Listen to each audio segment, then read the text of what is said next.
মামির খালি কয় শাপলাম্মা আমারে ডাক, তুই আমার বেটার বউ, আমি তোর হাউরি। তখন আমার শরম লাগে। মামুও একই গীত গায়।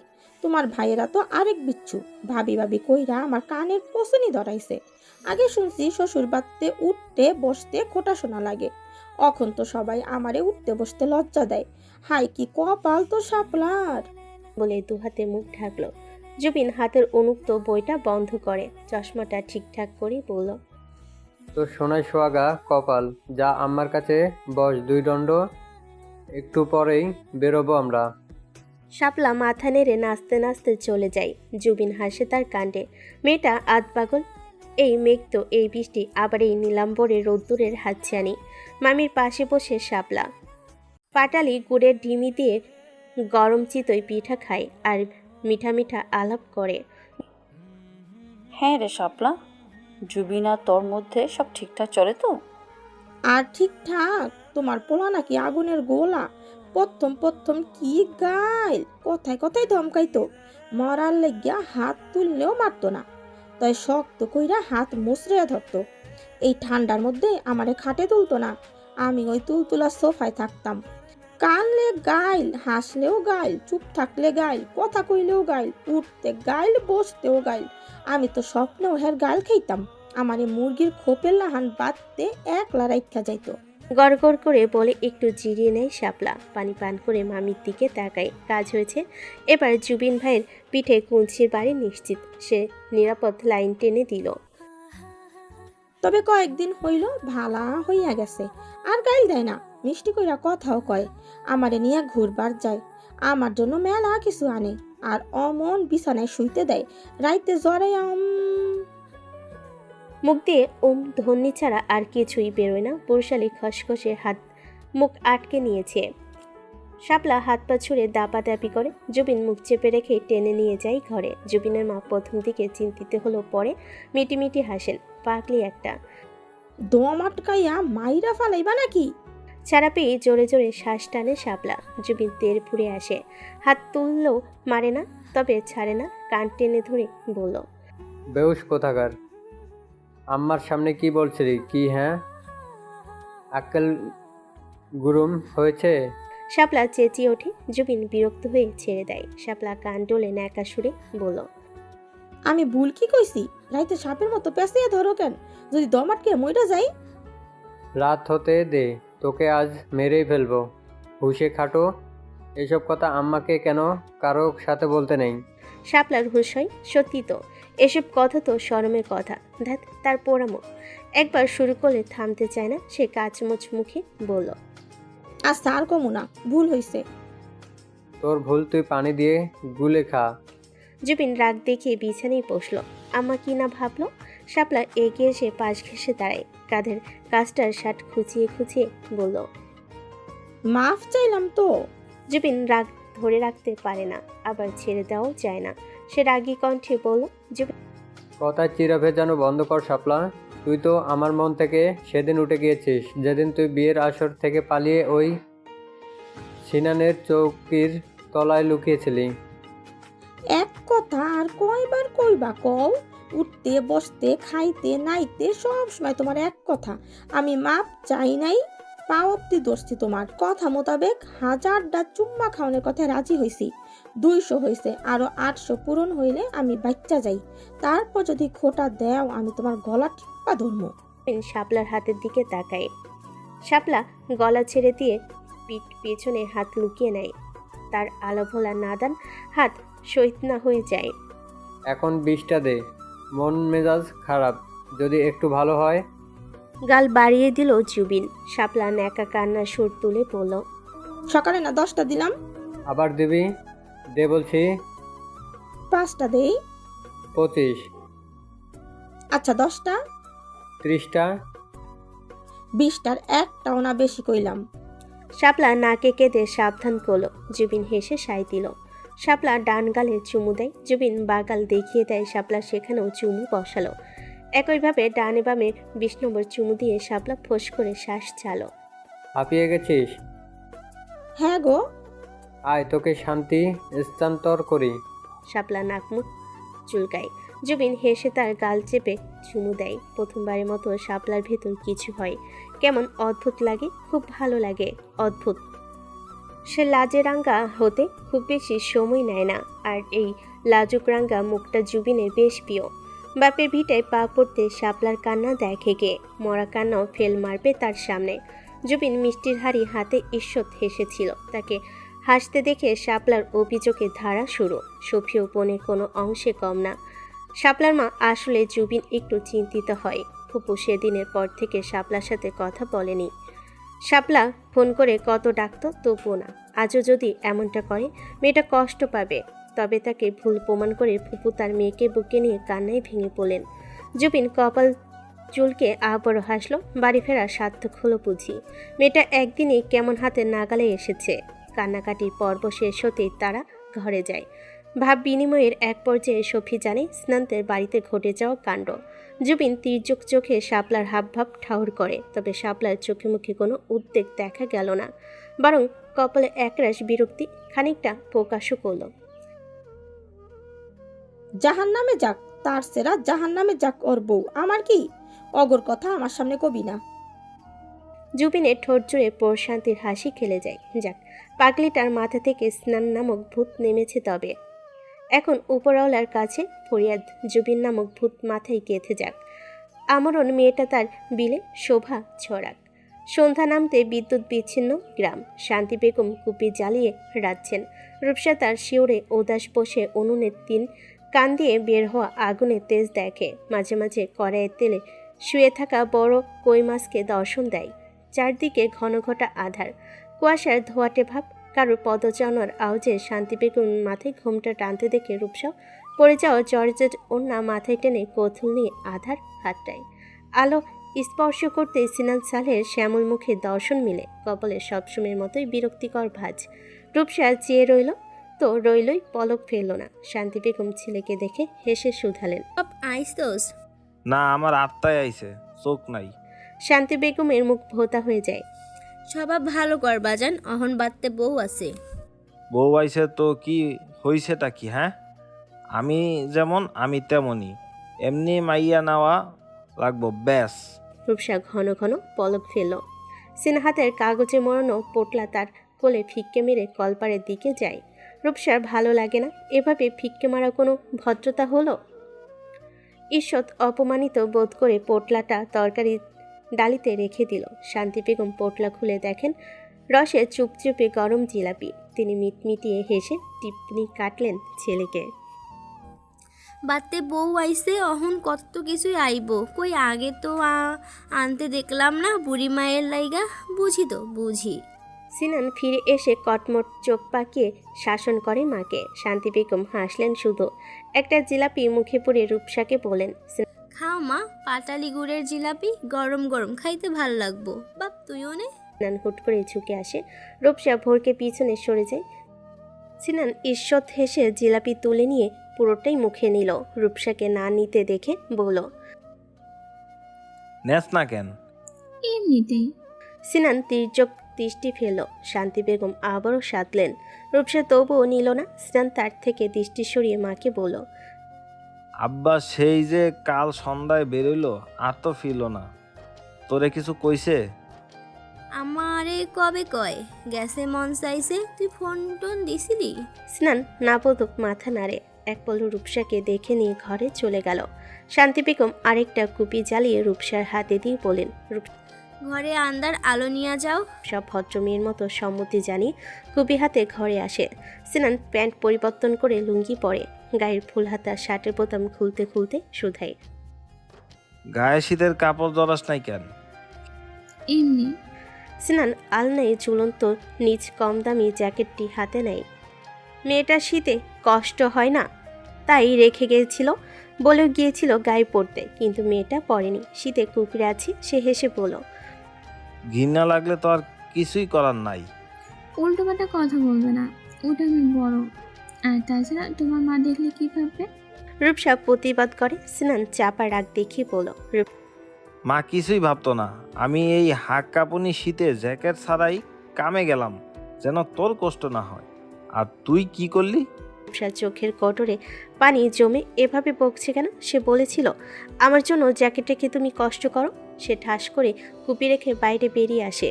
সে সব ছেড়ে ছুঁড়ে সিন ভাইয়ের কাছে চলে এসেছে। তার জন্য বাড়ির লোকেদের এতটা অপদস্থ হতে হয়েছে। চাচা যান তার সাথে সম্পর্ক ভেঙে দিয়েছে। কই সিন ভাই তাকে বুকে জড়িয়ে সহানুভূতি দিবে, সান্ত্বনা দিবে, অথচ তার উপর রাগ দেখাচ্ছে, ধমকাচ্ছে। ঠান্ডা মেঝেতে শীতল পাটি বিছিয়ে দেয় রূপসা। শান্তি বেগমকে হাতে হাতে সাহায্য করে।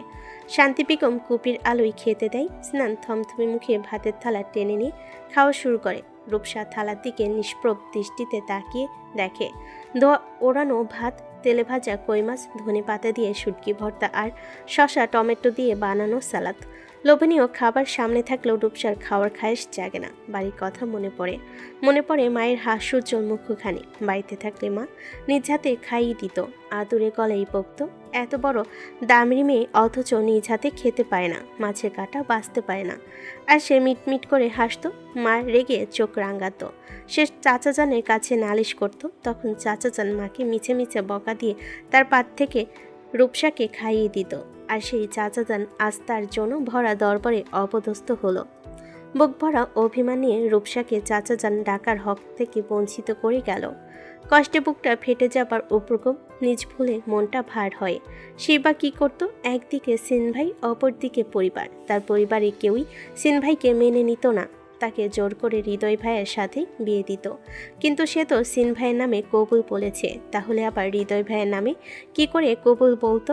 কান্দু কেন মা? রূপসা নিমিষে হু হু করে কেঁদে দেয়। স্নান বিরক্ত মুখে তার দিকে তাকালো। শান্তি বেগম বিচলিত হন। বাড়ির কথা মনে পড়তাছে? আমি আম্মার কাছে যাব। আমার ভালো লাগছে না, দম বন্ধ লাগছে। আমার নিচে আমার জন্য কাঁদছেন। ছবি আপা, চাচা যান, আমার সবার কথা মনে পড়ছে। আমি বাড়ি যাব। কথাগুলো আটকে আসে রূপসার। কিছু বোঝা যায়, কিছু বোঝা গেল না। রুগ্ন দেহ কান্নাদরুণ কেঁপে উঠছে। শান্তি বেগম অসহায় চোখে ছেলের দিকে তাকান। সিনান ফোঁস করে শ্বাস ছেড়ে খাবার খাওয়া বহল রাখে। এক পর্যায়ে বলে, খাইতে কতারে, খাওয়া শেষ হইলে রাইখা আসমনে আর আলিশানের বাইতে। শান্তি বেগম করুণ চোখে দুজনের দিকেই তাকায়। ছেলেকে দুটো কড়া কথা শোনাতে ইচ্ছে করে। কাল রাতেই রাইখা আইলে এত কিছুই হইতো না। উনি ময়মরূপী ডাইকা আইনা তামাশা খাড়া কইরা অহন কইতাছে রাইখা আসমুনে। আপন মনে বিড়বিড় করে রূপসার মাথায় হাত বুলিয়ে এটো ওটা বলে বুঝাতে লাগলেন। রূপসার কান্না না থামলে কান্নার গতি কমে আসে। সে ফিক তুলে বলল, আ কথা শুরু হওয়ার আগেই থেমে গেল। মুখ ভর্তি ভাত নিয়ে রূপসা কাতর দৃষ্টি ফেলে শান্তি বেগমের দিকে অভিযোগে চোখে তাকায়। শান্তি বেগম না চাইতেও হেসে উঠলেন। সিনানের মুখেও চাপা হাসি। রূপসা ফোঁস করে। গাল থুতনিতে লেগে থাকা ভাত ছেড়ে মুখ ফিরিয়ে নেয়। শান্তি বেগম হাসি থামিয়ে রূপসার মাথায় হাত বুলিয়ে বলেন, মন খারাপ কইরো না মা, ভুল করছো। এখন সারা জীবন কান দিলেও সেই ভুল ওইটা আসবো না। তুমি কাজটা ঠিক করো নাই, কিন্তু কাজটা হইয়া গেছে। এখন হেইটা নিয়ে পইরা থাকলে তো ভুলটা ঠিক হইব না। তোমার জন্য তোমার বাপ, চাচা, ভাইরা শর্মিন্দা হইছে, তাই তোমার ওপর রাগ কইরা আছে। মাসখানেক গড়াইতে দাও, দেখো সুইটা আইব তোমার কাছে। শুরুতে কষ্ট দ্বিগুণ হলেও শেষাক্ত কথায় আশার আলো খুঁজে পেল রূপসা। কান্নার পিক পুরোপুরি থেমে গেছে। শান্তি বেগম আবারও বলেন, আমার বাপটার দিক এল্লা তাকাইও মা। তোমার ভাই হ্যাদিন মারছিল, তোমার চাচাই বাড়ি বইয়া আইসা অপমান করছে। আজ ভরা মজলিসে কেমন কইরা লাথিগুলা দিল, আমার বুকটা ফাইটা যাইতেছিল। শান্তি বেগম আঁচলে চোখ মুছলেন। স্নান স্টিলের গ্লাস ঠাস করে রেখে বলল, বউ শাশুড়ির গলাকাটি ধইরা কান্দাছে। শালার খাবার বানাস নাই, শাস্তি নেই। চুপ করবি নাকি ভাতের থাল উল্টামু? রূপসা চটজলদি গাল মুছে নেয়। শান্তি বেগম বিরক্ত মুখে বিড়বিড় করেন, আল্লাহ দিলে ব্যাটা পাইছে একখান। কিছু থাকা না থাক মেজাজ তার সাত আসমানে ঘুইরা বেড়ায়। তিনি বলেন, বউরে খাওয়াই দে নাকি আমি দিমু? আমার বউ আমিই দেই। রূপসার মুখের সামনে লোকমা ধরে স্নান। রূপসার চোখ পিট পিট করে তাকালো একবার, তখন ধমকালো এখন দরদ দেখাতে এসেছে। নাক টেনে লাজুক হেসে খাবার মুখে পুড়ে। সিনান বাঁকা চোখে তাকি, এই মেয়ে তার থেকেও বেশি পাগল। একটু আগে ভ্যা ভ্যা করলো, এখন আবার হাসছে। সে আরেক লুকমা তুলে মায়ের মুখের সামনে ধরে। শান্তি বেগম যার পরনাই অবাক। তিনি নিজ থালায় ভাত নিচ্ছিলেন। ছেলের কাণ্ডে লজ্জায় পড়েন, হাত ঠেলে দিয়ে হেসে বলল, যা তো, আগলা প্রীত দেখান লাগতো না। সিনান জোর করে মায়ের মুখে ভাত তুলে দিয়ে রাগ ঝাড়ল। ভালো কথা, মানুষ তো তোরা না, আমারে না জ্বালাইলে তোকে শান্তি নেই। শান্তি বেগমের চোখ চড়া ছলছল করে ওঠে, তবে ছেলে রেগে না যায় তাই লুকিয়ে রাখেন। হেসে ছেলের হাতে খাবার খান। আর কি চাই জীবনে? তোমার ভাই তো খিটখিটে, ওকে একটু বলবে রূপসার সাথে খিটখিটে যেন না করে। রূপসাকে তো চিনোই, খুব আহ্লাদি, আর বাড়ির কাজটা যেন না করায়। ও তো নিজে হাতে খেতেও অনীহা। ফোন ফেরত দিয়ে বলল রূপালী। সুরেলা স্বভাবত হেসে সম্মতি দিল, বাড়তি কথা বলল না। রূপালী চলে গেলে ফোনের ডায়াল প্যাডে ঢুকে রিজ ভাইয়ের নাম্বার ক্লিক করলো কল করার জন্য। কল বাটন চাপে তখনই দরজা খটখটায়। সুরেলা ফোন রেখে ছোট্ট করে জানালো, জি আসুন। রেবেকা বানু ভেতরে প্রবেশ করলেন। সুরেলা প্রশ্নাত্মক ভঙ্গিতে তাকালে রেবেকা বানু বললেন, ছবি কেন এসেছিল বউ? প্রথমবার রেবেকা বানু বউ ডাকলেন সুরেলাকে, খুদে প্রয়াস পুত্রবধূর মলিন মুখটার পরিবর্তন করার, কিন্তু পরিবর্তন ঠাউর করা গেল না। সুরেলা বলল, রূপসার সাথে কথা বলল। বিশ্বাস হলো না। রেবেকা বানু জানতে চান, আমার কাছে লুকোনোর কিছুই নেই, উল্টো পাটা কিছু বলে গেল নাকি? সুরেলা অবাক চিত্রে শাশুড়ি পানে ফেরে। রেবেকা বানু চোখে মুখে উদ্গ্রীবতা দেখতে পেলেন নিজের জন্য। সে জানালো, না কিছুই বলেনি আপু, রূপসার সাথে কথা বলিয়ে দিতে বলেছিল, আমি সিন ভাইয়ার কাছে ফোন দিয়ে কথা বলিয়ে দিলাম। রূপসার হালচাল জানার জন্য মন আকুল হলেও অভিমানে সে পাথর হয়ে যান। প্রসঙ্গ বদলে বললেন, রাত তো ভালোই হয়েছে, রিজ ফেরেনি এখনো? সুরেলা মাথা নাড়ে, ফেরেনি। রেবেকা বানু বললেন, ফোন করিসনি? সুরেলা মাথা নাড়ে, না। রেবেকা বানুর খটকা লাগলো। তোদের মধ্যে আবার কিছু হয়েছে নাকি? যদিও আমার ছেলে তো তোকে সারা দু চোখে কিছুই দেখে না, কালা জাদু করিস কিনা? সুরেলা তপ্ত শ্বাস ফেল। কিছুই হয়নি, কি জন্য যে দেরি করছে। রেবেকা বানু খেয়াল করেছেন সুরেলা তার সাথে সম্মতহীন কথা বলছে। তার রাগ হলো খুব। ফোন করেছিল একটু আগে, আজ ফিরবে না। আমাকে কল করে বলল রাতে তোর কাছে থাকতে। একে তো তোকে আমার সহ্য হয় না, দুই রিজের আব্বার শরীরটা ভালো না। আব্বার কি হয়েছে? চিন্তিত হয়ে পড়ে সুরেলা। রেবেকা বানু মলিন মুখে বলেন, প্রেশার খুব বেড়ে গেছে। রিজ বলল ঘুমের ওষুধ খাইয়ে দিতে, তাও দিলাম, কিন্তু ওনার চোখ ঘুম নামে না। এই ঠান্ডায় বারান্দায় বসে আছে একাকী, কাছে গেলে বিরক্ত হচ্ছেন। আমার খুব চিন্তা হচ্ছে, যদি এদিক সেদিক। আল্লাহ, কি অশুভ ভাবছি আমি। সুরেলার মুখটা পাংশুটে হয়ে আসে, হাড়ে হাড়ে ভয় ছড়িয়ে পড়ে। অনেক কষ্টে উচ্চারণ করে, কিছু হবে না আব্বার, অহেতুক চিন্তা করছেন। অহেতুক? রূপকে উনি কতটা স্নেহ করতেন, ঋণে থেকেও বেশি। আর সেই পুচকে মেয়ে পুরো গায়ের সামনে ওনার সম্মান নিলামে তুলে দিল, যার সামনে সবাই নত মুখে কথা বলতো হিমশিম খেত। আজ তার সাথে সবাই উঁচু গলায় কথা বলছে, তাকে ইনিয়ে বিনিয়ে অপমান করেছে। রূপকে আমি কখনো ক্ষমা করব না। তোর ভাই তো পর, রূপ ঘরের মেয়ে হয়ে কি করে করতে পারলো? একবারও বাড়ির সম্মানের কথা ভাবলো না। দেখো, মনে হয় ভাজা মাছ কি চিনি না, অথচ রাত দুপুরে বাড়ি থেকে পালিয়েছে। কত বড় স্পর্ধা!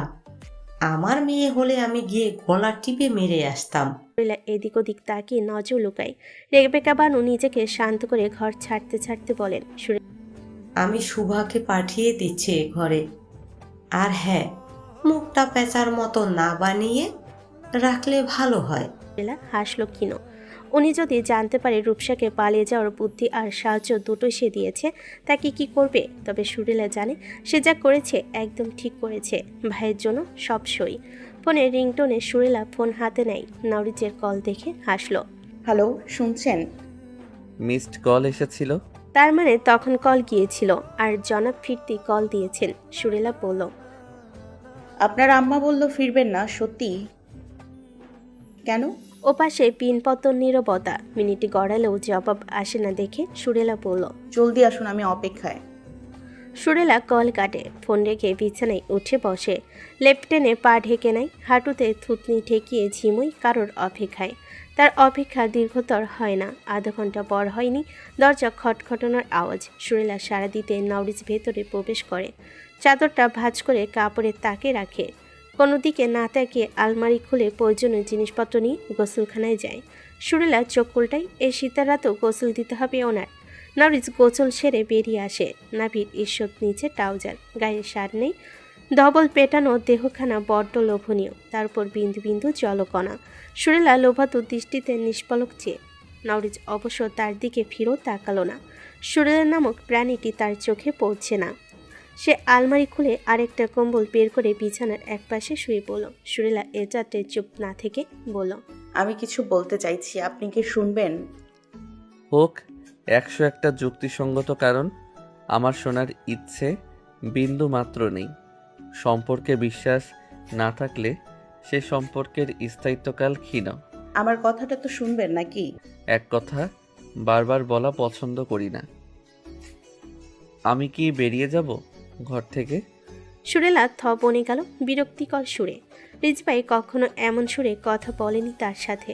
সুরেলা আর টু শব্দটি করল না, ভাষা ভাষা ডাগর চোখ দুটো টলমল দিঘি রূপ ধারণ করে। লাইট নিভিয়ে এসে বিছানার একপাশে সেও শুয়ে পড়ে। শীতের এই দীর্ঘ রাত সুরেলার নির্ঘুম কাটে, চোখের পাতা এক হলোই না। আধারে নিমজ্জিত ছোট্ট কুটিরে হট্টগোল শোনা যায়। চার্জার লাইট ধরে এক ব্যক্তি, সেই আলোয় আলোকিত কঙ্কাল দেখি এক পুরুষ, গতরে কাপড় বলতে হাঁটুর একটু নিচ অব্দি প্যান্টটা। শীতে ঠক ঠক করে কাঁপছে, দুহাত জোর করে আকুতি মিনতি করছে, চোখের জলে বুক ভেসে যায়। ভাই বিশ্বাস করেন, আমি লোভে পইরা বস্তা তুলেছিলাম, বাদতেও নিয়েছিলাম, কিন্তু সিন আমার ওপর খেপেছিল আর আমিও ভুল বুঝবার পাইছিলাম। হের লাইগা আমার এই জায়গা গাইরা থুইছিলাম, একটা টাকাও বলাই নাই। মিয়া ভাই বিশ্বাস করেন আমার কথা। কাতস্বরে রমজান মিয়ার মাঝে ভাবান্তর হলো না, উল্টো পেট বরাবর লাথি মেরে তেজ দেখিয়ে বলল, তোর উপর আমি কত ভরসা করছি আর তুই তার এই ফল দিলি? বাঞ্চোদ, টাকা কই রাখছিস বল, নাইলে তোরে জিন্দা কবর দিব। সালেহ উদ্দিন বাচ্চাদের মতো হাওমাও করে কেঁদে বলে তার কাছে টাকা নেই, সে রেখে গেছে যথা স্থানে, কিন্তু তার কথা কেউ বিশ্বাস করে না। লাগাতার লাথি চড় থাপ্পড় মারতে থাকে। সালাহুদ্দিন মাটিতে কড়াকড়ি খায়, পা বরাবর শক্ত লাথি মেরে ক্লান্ত হয় রমজান মিয়া। বাইরে বেরিয়ে আসে, সিগারেট ধরিয়ে এক ব্যক্তির উদ্দেশ্যে বলল, মিয়া ভাই আগে কি করবেন? রমজান মিয়ার আঙ্গুলের ভাঁজ থেকে সিগারেট নিয়ে নিজ ঠোঁটের ভাঁজে গুজে নিয়ে ব্যক্তিটি বলল, শালেকে বকরি বানাইয়া সিনরে টাইনা আনুম, তারপর কুরবানি, তারপর তোমার ভাতিজার গায়ের চামড়া না ছিলতাছি তো আমার নাম মিন্টু না। উঠোনে বসে গরুর জন্য শুকনো খড়কুটো কাটে সিনেন সালেহ। রূপসা তার আশেপাশে মুরগির বাচ্চার মতো ঘুরঘুর করছে। সিনান খেয়াল করলো, ধরছোঁয়া দিল না। অতিষ্ঠ হয়ে রূপসা নিজেই বলল, চোখ নেই তোমার, দেখতে পাচ্ছ না তোমার জ্যাকেট পরেছি? কাল পরিনি বলে কত কথা শোনালে, এখন পরেছি তো। সিনান চোখ তুলে দেখলো এক পল, কিছু না বলে নিজ কাজে মনোযোগী হলো। রূপসা রাগ হয়, সে ধপধপ পা ফেলে চলে যায়। নির্দুয়ে কাটতেও দিল না, আবার হাজির। এবার তার মাফলার গলায় পেঁচিয়ে নিয়েছে, না চাইতেও সিনান হাসলো। পাগল তুই? তোমার আমার কি? তোমার জন্য পাগল। সিনান তার হাতে খড়কুটোর টোপা ধরিয়ে দিয়ে বলো। ভিডিও ফুললে দিয়ে আয়। রূপসা আহত চোখে তাকিয়ে থাকে। এই বান্দা মানুষ না, ইতর প্রাণী। সে খড়কুটো ভরা টোপা সিনানের মাথায়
মেয়েটার গায়ে ওড়না নেই, জামা এলোমেলো, পেটের উপর উঠে আছে, ফর্সা পেট চেয়ে আছে তার দিকে। তার চাহনিকে বুড়ো আঙ্গুল দেখে সিনান কাপড় ঠিক করে দেয়। রূপসা শীতে কুকড়ে যায়। ঘুম হালকা হয়েছে। সিনান ঠান্ডা হাত ঘাড়ের পিঠে ছুঁয়ে দিতেই চোখ খুলে রূপসা। হাতটা ঝটকে সরিয়ে দিয়ে বলল, উফ, কি ঠান্ডা। ওর তো এই অবেলায় কেডাই ঘুমায়? রূপসা আড়মোড়া ভাঙে। সিনান পাশ থেকে ওড়না তুলে গায়ে ফেলে। রূপসা হামি তুলে বলল, রূপসা তুমি খুবই আনরোমান্টিক। আর তুই পাকনা, নাক টিপলে দুধ বেরোয়, উনি রোমান্স করে। নাক টিপে দেয় স্নান। উঠতে তাড়া দেয়। রূপসা ওঠে না। শয়তানি হেসে স্নানের গলা জড়িয়ে বিছানায় আনে। চুমু খাওয়ার জন্য মুখ এগিয়ে আনলেও ব্যর্থ হয়। স্নান মুখ চেপে ধরেছে।